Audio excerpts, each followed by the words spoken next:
Hello and welcome to Pod Meets World. I'm Paul. I'm Dave. And I'm Justin. This week we're talking about the episode Teacher's Bet. Oh boy. This episode originally aired November 19th, 1993, attracting 21.2 million viewers. At the box office, number one this week, The Three Musketeers. Ooh. Live action one? I'm assuming? It's understandable. I didn't guess. look that up. I don't know. How many Three Musketeers movies are there? Well, let's see. There's the one that they did with Disney, and then there's the first one that they made with a couple of particular actors. There's the one that came out in the 90s that was kind of... And then there have been a couple of other particular ones that have gone on. It's a live action one. Made by Disney with Kiefer Sutherland, Charlie Sheen, Chris O'Donnell, Oliver Platt, Tim Curry. Okay. That's not surprising. Sounds like a lot of meh. Anyway. Billboard Top 100 number one. I Do Anything for Love, but I won't do that by Meatloaf. More meatloaf. Yes. Meatloaf's good. I've had better food. Anyway. This episode starts with Sean coming into the cafeteria with an article about Barry Bonds. Minkus is shocked to hear that a baseball player is paid millions of dollars a year when Mr. Feeney only makes $40,000 a year, whereas Minkus has been living his entire life. In the classroom? But how does he not know that athletes get paid stupid amounts of money? He's an academic. That would be the point. He's an academic. He should be knowledgeable on, who's paid on what. Or something, But then, of course, academic. He only kind of cares about academic adventures. This is what this entire show shows us. Yeah, but, he watches the news, and they usually talk about, hey, this person signed a contract for this much money. He should know that they get paid stupid amounts of money. And with being a kid, what are the chances that his brain kind of shuts off when it doesn't talk about something he wants to hear?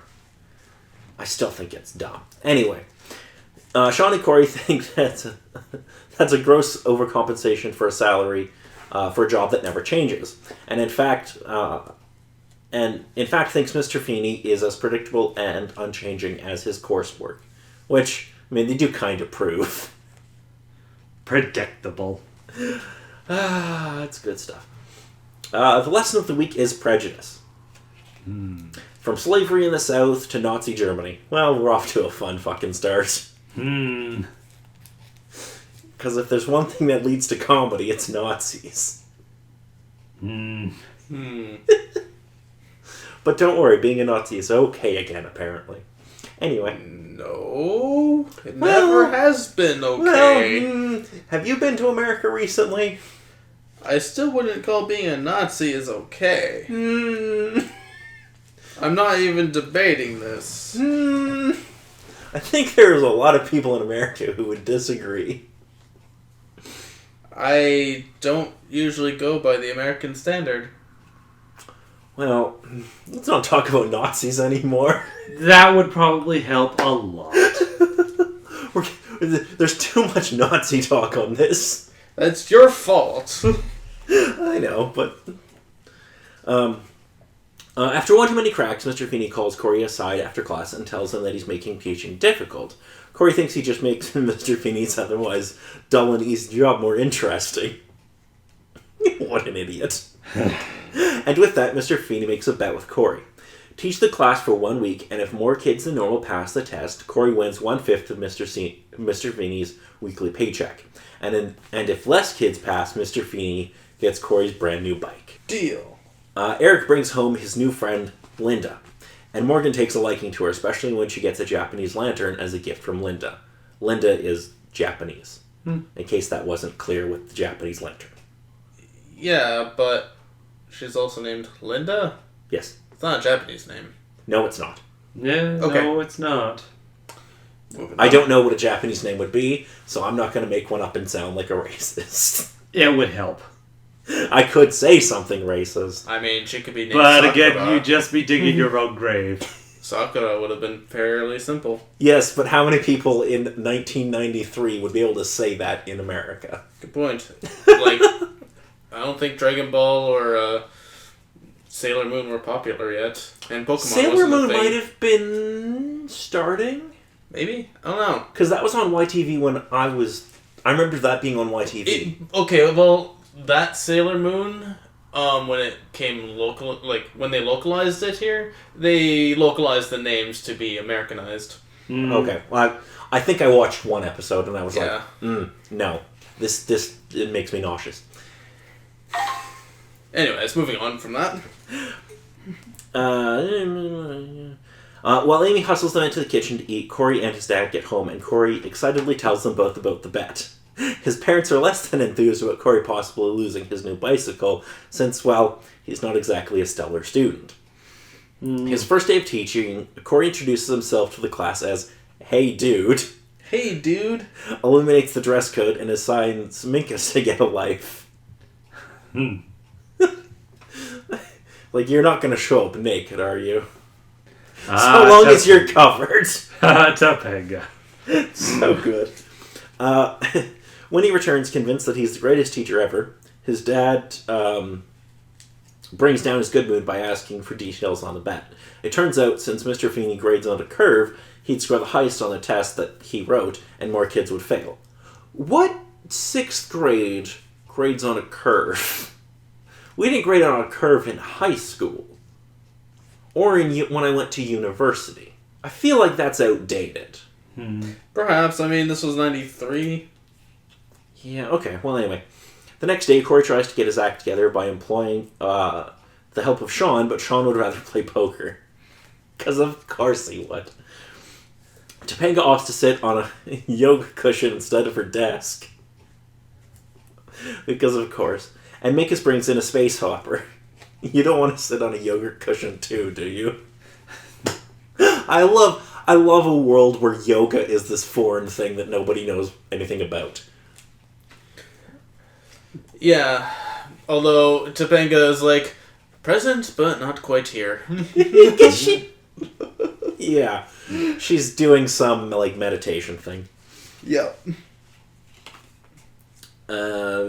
He takes attendance amid a flurry of paper balls and sees George Feeney walk in wearing a baseball jersey. Which, that was a good sight. It's hilarious. Corey doesn't get far before he gives up. At home while reading the assigned book, The Diary of Anne Frank, he witnesses Eric confront a crying Linda after someone used called her a racial slur at the mall. He's surprised that this kind of prejudice still exists in his town and is determined when he gets back to class. Corey starts his class with his first-hand experience, but still no one pays attention. Mr. Feeney sees that he's trying to make a connection, and just as Corey gives up, he calls Sean a wop. Because that's an okay racial slur to use on TV, apparently. I don't even know what that word is. Well, let's move on. Sure. Probably Let's for just the best not for the time. That's like an outdated racial slur or something, because I've not heard of that one. It's enough to get Sean very upset. Yeah.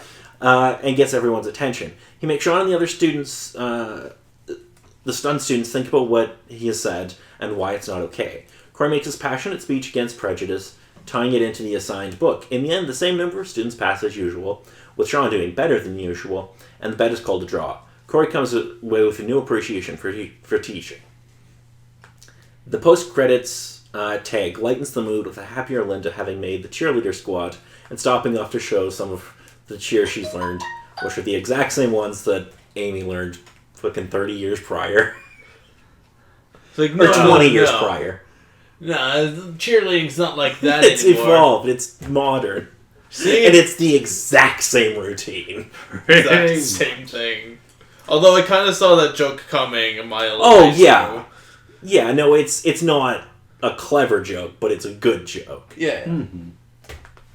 And just so you know, Justin, WAP is a slur directed primarily at Italians.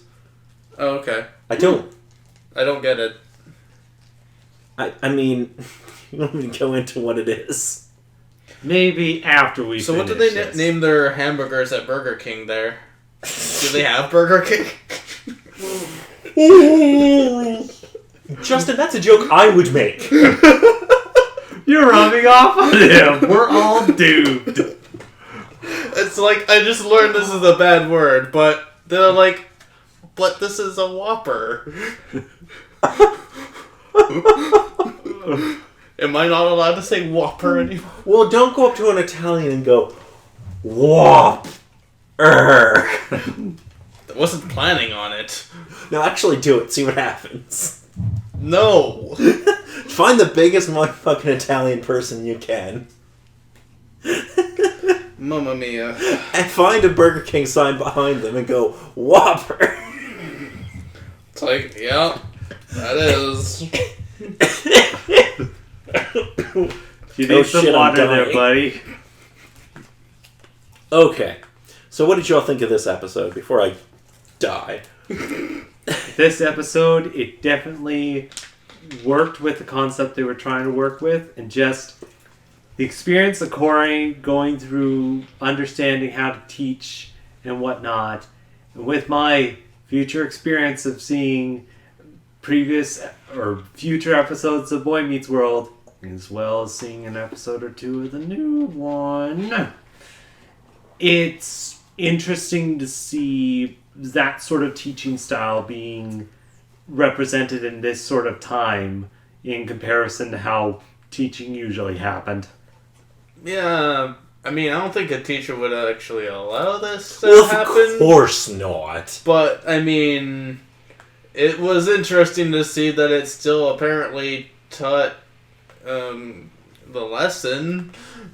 Yeah, no teacher would be allowed to do this. Be like, yeah, I'm gonna let an 11-year-old run the classroom for a week. That seems like a good idea. Yeah, no, 'Cause as I for am- I'm doing a bet with this kid. Yep. Yeah, I am gambling with a child. What do you mean I can't do that? I want that goddamn bike. I was mostly kind of thinking, well, honestly, it's just kind of the case of it's a thing that he got that he really enjoys. So it's like, that sounds decent enough. Oh, it's a good episode. And just the parents' reaction to things like, dude, I just bought you that bike! I love Alan's reaction. What if the lesson is, I really want that bike? It's so good. Alrighty, so if there are no other thoughts on this episode, next week we'll be talking about the episode Class Pre-Union. Everybody has to come as their adult selves to a pre-union of sorts, and Minkus brings his wife. Well, maybe. Well, perfect. Kids try to act like adults. Let's see how this turns out. It's gonna be a good time. Anyway, until next time, I'm Paul. I'm Dave. And I'm Justin.